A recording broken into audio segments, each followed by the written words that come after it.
Hey guys, good morning. Dr. Billakota here. Today we will be talking about managing your lifestyle with epilepsy. I get this question a lot. What can and can I not do? In reality, there's not a lot you can't do. If your seizures are not well controlled, seizure precautions include driving restrictions. That's the big one for most people. Depends on state to state. Can range from 6 months to 12 months. Some states are DMV reported states in which we have to call and let them know about what's going on, and you might get your license revoked. Other states, and the vast majority, are not states where doctors have to report anything. So that's one thing. The second thing is, I always tell patients with epilepsy, and again, if your seizures are not well controlled, you should not be working on heights. You should not be swimming by yourself, not even in bathtubs. I've seen so many bad things happen in bathtubs in terms of drowning. You should not be using heavy machinery, be it guns, be it a knife. I had a patient who was a barber. Don't do that. Those types of things are going to be a little restrictive.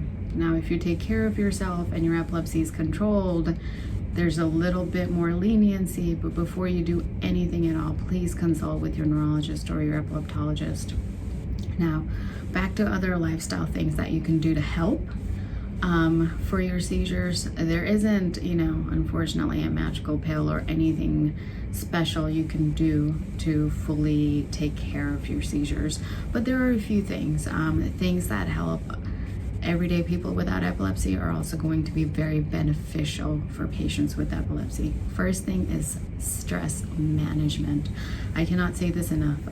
Stress is not good for seizures. Heck, stress is not good for patients who don't even have seizures, let alone patients who are prone to having seizures. It's easier said than done. Life is stressful. I would suggest, find ways of exercising mindfulness, incorporating meditation, yoga into your practice as much as possible. Speak to a mental health therapist if that will help you. Journaling is helpful. These are recommendations I give everyone, not just my patients with epilepsy, but certainly for patients with epilepsy, this will be paramount. So that's one thing, managing stress. Second thing is drinking. Most patients with epilepsy have drinking restrictions. Please discuss those with your neurologist or epileptologist, only because the restrictions vary from person to person, and I'm not going to give out blanket recommendations here, but drinking is a big one. Avoid drinking to the point of intoxication. If you tend to do that often and you do not take your medications when you do it on top of that, that is a recipe for disaster. If you're a young person and you know that you have done that before and are worried that might happen again, talk to your neurologist about a plan B, like what you can do in that situation. Because there are certain rescue medications, certain medication dosing options that might be more ideal for you, but definitely should come from a doctor. So that's drinking. Third thing is staying up late, which is very hard to do. And I'm not saying staying up late just partying. Staying up late, exams, finals, work, there are going to be times where you're sleep deprived. Try to limit those as best as possible, because getting sleep is going to be one of the most important things you can do for yourself with epilepsy.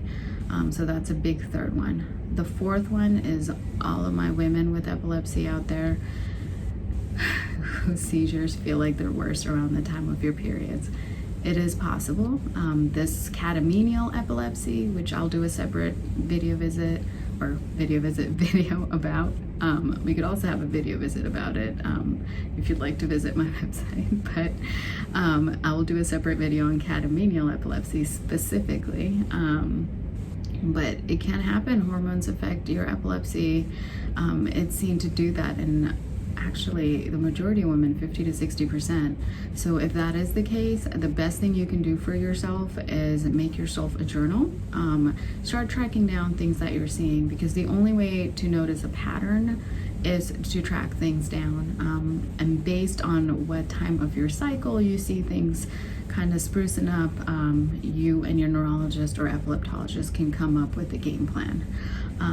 And lastly, medications. You got to take them on time, guys. You have to set a phone alarm, a pill box, whatever you need to, because this is the top thing that I see messing up my patients who are otherwise doing really, really well. You got to take your medications. And so those are the few lifestyle modifications that I always counsel patients on. There are other things like, can I exercise?